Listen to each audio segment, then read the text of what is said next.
Alright, the first thing I want to talk about for calling 4-bets is the $20,000 lesson, which is basically just a name that I came up with for the purpose of helping you remember that players' 4-betting ranges are heavily weighted towards aces, particularly at the lower stakes.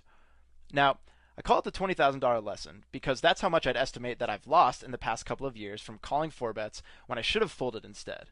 For the longest time, I had this huge leak where I always got my money in terrible and 4-bet pots because I wrongly assumed that players' 4-betting ranges were wider than aces. And unfortunately for my wallet, I had to lose many big pots to kick the habit. So it would have been really nice if someone showed me the stuff I'm about to go over with you a couple of years ago. And in the 3-betting section, I mentioned that a good rule of thumb is to assume that players' 3-betting ranges are probably tighter than you think, until they prove to you otherwise. This is exaggerated even more with 4-betting, so I want to bring it up again. You should really assume that players' 4-betting ranges are very tight and heavily weighted towards aces until they prove to you that they're a maniac or are capable of 4-betting you lighter than normal. After all, people really like to just call bets in PLO, and besides, it takes more courage to 4-bet instead of peel and see the flop anyway. So in general, players are just much more likely to take the passive route rather than the aggressive one. Does that make sense? Okay, good. Now, something else I want to point out is that stack off ranges in 4-bet pots when effective stacks are 100 big blinds are very wide. But how wide is very wide, you ask? Well, recall from the SPR table in lesson 2 that we only need 33% equity to break even when the SPR is 1, which means that most of the time if you flop any type of pair or draw, you're committed to stacking off. And in case you're curious or want to review some of the more common equity matchups on a variety of board textures in PLO, then be sure to check out the PLO Quick Pro Equity Simulations document.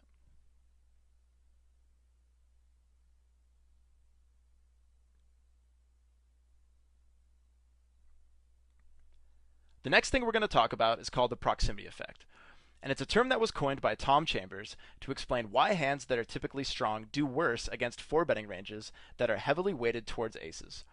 It's actually a pretty simple concept. For example, a hand that's worth opening from any position, such as King, Queen, Jack 10, has a much tougher time making straights if an opponent holds two aces out of the deck, right? Additionally, every time King, Queen, Jack 10 makes two pair, there's a good chance that our opponent with aces has made a straight or has a draw to the straight. It's also worth pointing out that wheel cards suffer from the proximity effect as well. And by now you're probably wondering, well, how strong could the proximity effect really be? So does this mean that I'm actually supposed to fold single-suited and double-suited broadways to 4-bets now? Way to get me all confused, Casino Crime. Thanks a lot, man. Look, don't sweat it too much. We'll be answering all of those questions during the next few slides. But for now, I just want you to realize that the proximity effect exists, and that it definitely has an impact on how profitably you can call 4-bets. In fact, the proximity effect is strong enough that King, Queen, Jack 10 Rainbow and Queen, Jack 10 9 Rainbow are each losing calls at 100 big blinds.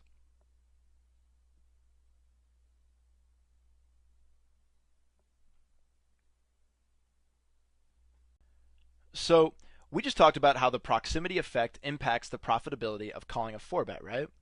Well, as you'll see in a second, there's several other qualities that reduce the profitability of calling a 4-bet. The first group we're going to talk about is unpaired hands with an ace in them. Now, when most people hear the word dangler used to describe hands in PLO, they mostly picture the role that the deuce plays in a hand like 10-9-8 deuce.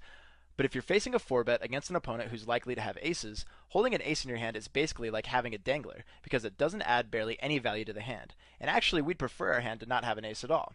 Making aces up is worthless, and many times you'll be sharing outs if you have a straight draw.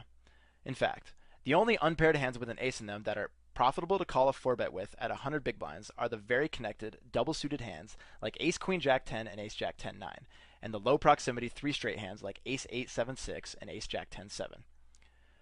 Next, lacking connectedness reduces the profitability of calling a 4-bet as well. In lesson 3, we talked about how the more connected your hand is, the smoother its equity distribution tends to be. This seems pretty obvious, right?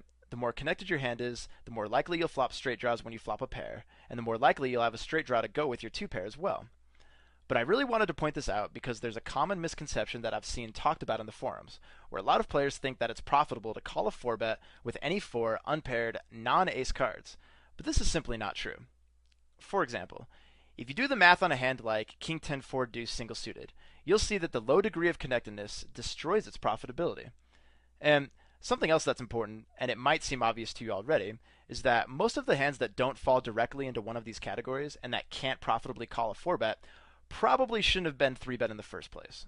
So, for example, let's use a hand like King 10 4-3 single suited. That hand can't profitably call a 4-bet, but that shouldn't even be in your 3-betting range in the first place. You feel me on this?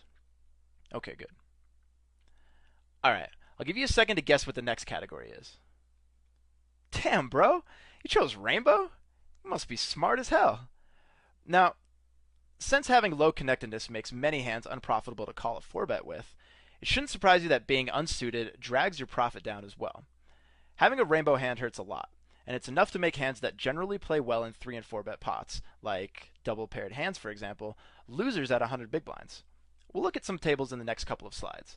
But for example, 10-10 4-4 turns a nice profit if it's double suited, but make it rainbow and it turns into a definite loser.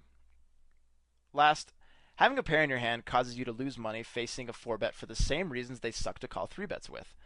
As I've said many times before, having a pair in your hand generally results in a more polarized equity distribution. And remember that as the SPR gets lower, the hands that do the best are those with a smooth equity distribution. Now, even though the majority of paired hands can't profitably call a 4-bet from aces, there are some that can still turn a nice profit. The best of which are single-suited or double-suited pairs that have 3 to a straight with lower medium proximity, like 9-9-8-7 single-suited and Jack-Jack 10-9 double-suited. But again, even though being double-suited significantly adds to the smoothness of your hand, not all double-suited hands are profitable to call a 4-bet with. You'll get a better feel for this when I show you the tables in the next couple of slides. But for now, just realize that King 10 deuce double suited and 10 6 deuce double suited are both losers facing a 4-bet from aces at 100 big blind stacks.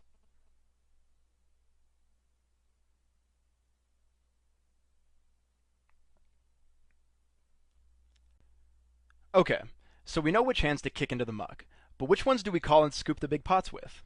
Well, given everything we've covered so far, it probably doesn't surprise you that all of the qualities in a hand that make it profitable to call a 4-bet are the exact opposite of the qualities we just talked about in the previous slide that make calling a 4-bet with any given hand unprofitable. And I'm not going to go through each bullet like I did last slide, because I think they're pretty self-explanatory at this point. But if you're still feeling a little confused about when to call a 4-bet, I suggest visiting the link I posted earlier in the lesson and plugging in some hands on your own to get a better feel for the stuff we've gone over. And I know we've covered a lot of ground in today's lesson, but if there's one thing you can remember, and it's a good rule of thumb that I've picked up from doing some coaching with Tom, is that it's almost always correct to call with any single-suited, unpaired, non-ace hand that was good enough to 3-bet in the first place. Does that make it a little easier for you to remember? Okay, good.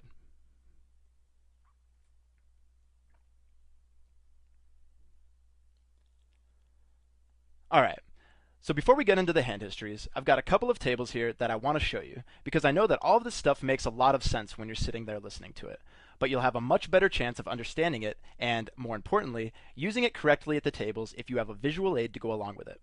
And something I want to point out is that I pulled these tables from Tom Chambers' book, Advanced PLO Theory, which has hundreds of tables that go into more detail about 4-betting at different stack sizes. So you should definitely check it out if you want to learn more about this stuff. Also, it's important to point out that the blinds are 5-10 for all of these tables. Now, I'm going to show you two tables. The first one shows the profitability of calling a 4-bet with King 10 7-6 at 3 different stack sizes when it's double suited, single suited, and rainbow. And the reason I chose this table was to show you how much of an impact being single suited or double suited has on the profitability of your call. Notice here that single-suited King 10 7-6 yields over 6 times as many big blinds than it does when it's rainbow, and over 11 times as many big blinds when it's double-suited. I included the next table for similar reasons, but I wanted to use a hand that had different characteristics, so I chose the double-paired hand we used in the slide earlier, 10-10 4-4. Here, we notice the same trend, right? You'll break even with this hand when it's single-suited and when it's rainbow. You'll lose 3.5 big blinds, but when it's double-suited, your profit increases a total of 7 big blinds from the rainbow hand. So you're probably thinking, okay, these tables are cool, but I feel like I'm missing something. Well, the main point that I'm trying to get across is that the 3 main things to look for in a hand if you're faced with a 4-bet against someone who likely has aces are the degrees of connectedness, proximity, and suitedness. For example, if you have high connectedness, low proximity, and you're double suited, well then it's an easy call, right? On the other hand, if you're single suited, but have high proximity with medium connectedness, well then it's probably closer to a fold. So take as much time as you need to look at this table, and then keep this stuff in the back of your mind as we check out the next slide.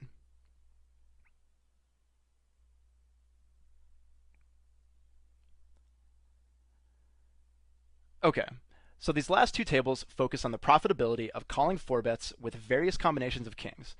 Now, I doubt that most people watching this need to be told that kings aren't nearly as big of a hand in PLO as they are in No Limit.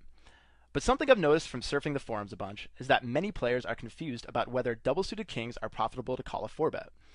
Like I said in the last slide, the profitability of calling a 4-bet depends on the level of a hand's connectedness, suitedness, and proximity, and kings is no exception to the rule. In the first table, you'll notice that King 9-8 double suited is a 2.5 big blind winner at 100 big blind stacks, but take away its suit and it's no longer profitable. Now, in the second table, you'll see that even though King 10 deuce is double suited, it still can't turn a profit because of its high proximity and low connectedness. So before you get in the habit of just peeling with any kings that are double suited, or any double suited hand for that matter, make sure you always consider the proximity and connectedness of your hand as well. Hey, what's going on, guys? Casino Crime here. Now, if you like this video and you want more, then go ahead and click the subscribe button below right now. And if you want to join me for more of my 6 max success secrets and free video tutorials, just click the link to the right. See you inside the trainings. Good luck. Hey, what's going on, guys? Casino Crime here. Now, if you like this video and you want more, then go ahead and click the subscribe button below right now. And if you want to join me for more of my 6 max success secrets and free video tutorials, just click the link to the right. See you inside the trainings. Good luck.